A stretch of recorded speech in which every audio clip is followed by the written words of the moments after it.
दोस्तों आज के इस डिजिटल दुनिया में जिनके पास स्मार्टफ़ोन है वो हर तरह से बेनिफिट में।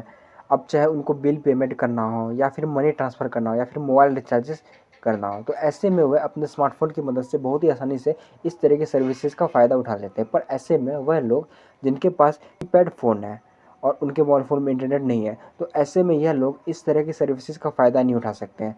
तो इसी प्रॉब्लम का समाधान निकालते हुए आरबीआई ने यूपीआई 123 को लॉन्च किया हुआ है।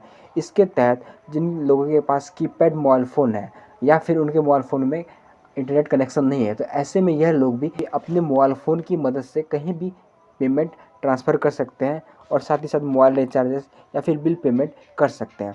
तो दोस्तों, अब अगर आपके पास भी कीपैड मोबाइल फ़ोन है या फिर आपके मोबाइल फ़ोन में इंटरनेट कनेक्शन नहीं रहता है, तो आप इस सर्विस का फ़ायदा उठा सकते हैं। ये तो हुआ यूपीआई 123 के बारे में एक शॉर्ट में जानकारी। अब हम लोग यूपीआई 123 के बारे में कुछ पॉइंट टू पॉइंट बेनिफिट्स जान लेते हैं। पहला है, आप इसका इस्तेमाल बिना इंटरनेट और स्मार्टफ़ोन की मदद से कर सकते हैं। यानी कि अगर आपके पास सिर्फ कीपैड मोबाइल है तो आप इसका इस्तेमाल बहुत आसानी से कर सकते हैं। सेकंड है, अकॉर्डिंग टू आरबीआई यूपीआई 123 पूरी तरह से सुरक्षित है। यानी कि आप इसका यूज़ कर सकते हैं और आपको इससे रिलेटेड किसी भी तरह की प्रॉब्लम का सामना करना नहीं पड़ेगा। थर्ड है, आप अपने मोबाइल फ़ोन की मदद से इस यूपीआई 123 को यूज़ करते हुए अपने बैंक अकाउंट का बैलेंस जान सकते हैं घर बैठे। फोर्थ है, आप अपने यूपीआई पिन को घर बैठे यूपीआई 123 के ज़रिए चेंज कर सकते हैं और अपने अकाउंट को सुरक्षित कर सकते हैं। फिफ्थ है, आप इस यूपीआई 123 को 4 अलग अलग तरीके से यूज कर सकते हैं। सिक्स है, आप किसी भी फ़ोन के माध्यम से इस यूपीआई 123 को यूज़ कर सकते हैं, चाहे कीपैड मोबाइल हो या फिर स्मार्टफोन हो। सेवन्थ है, पेमेंट करने के अलावा आप यूपीआई 123 के ज़रिए घर बैठे मोबाइल रिचार्ज, सिलेंडर बुकिंग, बिजली बिल का भुगतान, फास्टैग रिचार्ज आदि कर सकते हैं। एट्थ है, अगर आपके पास कैश अवेलेबल नहीं है तो देन आप यूपीआई 123 को यूज करते हुए अपने बैंक अकाउंट से पेमेंट कटवा सकते हैं।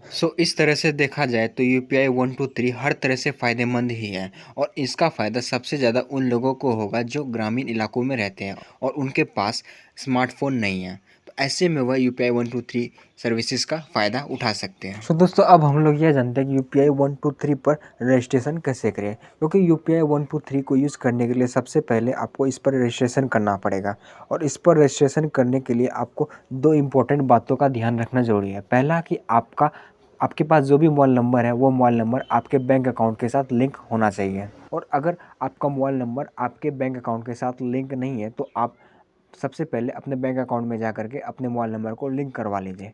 और उसके बाद सेकंड ये है कि आपके पास एटीएम या डेबिट कार्ड होना ज़रूरी है और अगर आपके पास एटीएम डेबिट कार्ड नहीं है तो आप अपने बैंक में जा करके एटीएम या डेबिट कार्ड को अप्लाई कर लीजिए और उसे मंगवा लीजिए। और इसके बाद आपके रजिस्टर्ड मोबाइल नंबर से आपको कॉल कर लेना है। यानी कि आपके बैंक अकाउंट में जो भी मोबाइल नंबर लिंक है उस मोबाइल नंबर से आप स्क्रीन पर दिए हुए नंबर पे कॉल कर लीजिए और इस नंबर पे कॉल करने के बाद आपको सबसे पहले अपना लैंग्वेज सेलेक्ट कर लेना है और उसके बाद आपसे आपका बैंक अकाउंट के बारे में पूछा जाएगा। आपको यहाँ पे अपना बैंक अकाउंट का नाम बता देना है और इसके बाद आपसे कॉल के दौरान कुछ इन्फॉर्मेशन ली जाएगी आपसे, जिससे कि आपका मोबाइल नंबर और आपका बैंक अकाउंट वेरीफाई हो सके। तो आपको सभी इन्फॉर्मेशन दे देनी है और इसके बाद सबसे लास्ट में आपको एक यूपीआई पिन क्रिएट करने को कहा जाएगा और आपको उस यूपीआई पिन को क्रिएट कर लेना है।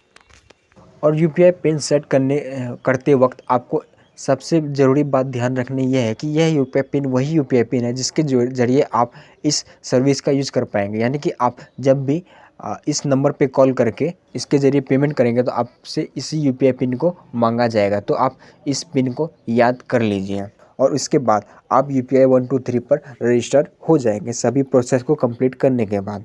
तो दोस्तों, अब हम लोग यह बात करते हैं यूपीआई 123 पे सर्विस का फ़ायदा कैसे उठाया जा सकता है, यानी कि आप इसका यूज़ करके पेमेंट कैसे कर सकते हैं। तो आरबीआई के द्वारा इसके लिए 4 तरीके निकाले गए हैं। तो पहला है IVR, interactive voice response number पर कॉल करके। जी हाँ, आरबीआई के द्वारा एक नंबर निकाला गया जिस पर आप कॉल करके पेमेंट कर सकते हैं। सेकेंड है फीचर फ़ोन में ऐप के द्वारा। जी हाँ, आरबीआई के द्वारा एक ऐप लॉन्च किया जाएगा जिसकी मदद से आप अपने कीपैड फ़ोन से भी इस ऐप को यूज़ कर सकते हैं और उससे पेमेंट कर सकते हैं। थर्ड है मिस कॉल के द्वारा। तो आरबीआई के द्वारा एक नंबर निकाला जाएगा जिस पे आप मिस कॉल करके भी पेमेंट कर सकते हैं। और फोर्थ है प्रॉक्सिमिटी साउंड बेस्ड पेमेंट के द्वारा। जी हाँ, आरबीआई के द्वारा एक ऐसा साउंड सिस्टम निकाला जाएगा जिसके ज़रिए आप पेमेंट कर सकते हैं। तो दोस्तों आज के इस वीडियो में हमने यह जाना कि यूपीआई 123 पे क्या है और इसके क्या क्या बेनिफिट है, और साथ ही साथ यह भी जाना कि इस यूपीआई 123 पर रजिस्टर कैसे करें और इससे पेमेंट कैसे कर सकते हैं। तो दोस्तों अगले वीडियो में मैं आपको प्रैक्टिकली यह करके दिखाऊंगा कि यूपीआई 123 पे का यूज़ कैसे किया जाता है। तो दोस्तों आज के इस वीडियो में इतना ही, मिलते हैं आपसे किसी दूसरे वीडियो में। और दोस्तों अगर आपको यह वीडियो अच्छा लगा हो तो इस वीडियो को लाइक शेयर जरूर कर दीजिएगा, साथ ही साथ मेरे चैनल को सब्सक्राइब करना ना भूलें।